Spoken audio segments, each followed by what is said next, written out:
ರತ್ನಮಾಲಾ ಯೂಟ್ಯೂಬ್ಗೆ ಸ್ವಾಗತ. ಇದು ನಾನು ಬೆಳೆಸಿದ 8 ಪಾಟ್ನಲ್ಲಿ 3 ಪಾಟು ಜಾಸ್ತಿ ಹೂವು ಬಿಡ್ತಾಯಿದೆ. ಇದು ನಾಳೆ ಮದುವೆ ಇದೆ. ನನ್ನ ಸೊಸೆಗೆ, ನನಗೆ, ನನ್ನ ಮೊಮ್ಮಗಳಿಗೆ. ಚಿಕ್ಕದು ನನ್ನ ಮೊಮ್ಮಗಳಿಗೆ ಭಾರ ಆಗಬಾರ್ದು ಅಂತ ಸ್ವಲ್ಪ ಕಟ್ಟಿದ್ದೀನಿ. ಇನ್ನೂ ಸ್ವಲ್ಪ ಹೂವು ಮಿಕ್ಕಿದೆ, ಅದನ್ನು ನಾಳೆ ನಮ್ಮ ಫ್ರೆಂಡ್ಸ್ಗೆ ಯಾರಿಗಾದರೂ ಕೊಡ್ತೀನಿ.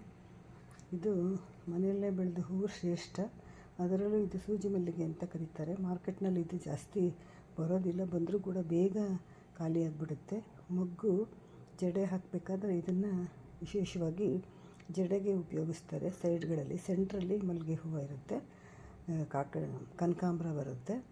ಹಸಿರು ಮತ್ತು ಕನಕಾಂಬರ ಇದೇ ಹೂಗಳಿಗೆ ಮೊಗ್ಗುಗಳಿಗೆ ಹಾಕಿದ್ರೆ ತುಂಬ ಯಥೇಚ್ಛವಾಗಿ ಸುಂದರವಾಗಿ ಕಾಣುತ್ತೆ. ಇದು ನಮ್ಮ ತಲೆಯಲ್ಲಿ ನಾಳೆ ಬೆಳಗ್ಗೆ ಗಂಟು ಹಾಕ್ಕೊಂಡು ಮುಡ್ಕೊಳ್ತೀವಿ. ಮದುವೆ ಮನೆಗೆ ಹೋಗ್ತಾಯಿದ್ದೀವಿ, ಆವಾಗ ತಲೆ ಮೇಲೆ ಸವಾರಿ ಮಾಡುತ್ತೆ, ನಾಟ್ಯವಾಡುತ್ತೆ ಈ ಹೂವು. ಗೊತ್ತಾ?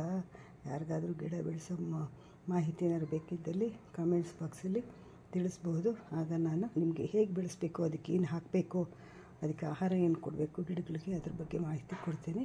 ನನ್ನ ವಿಡಿಯೋನ ವೀಕ್ಷಣೆ ಮಾಡಿದ ಎಲ್ಲರಿಗೂ ಧನ್ಯವಾದ.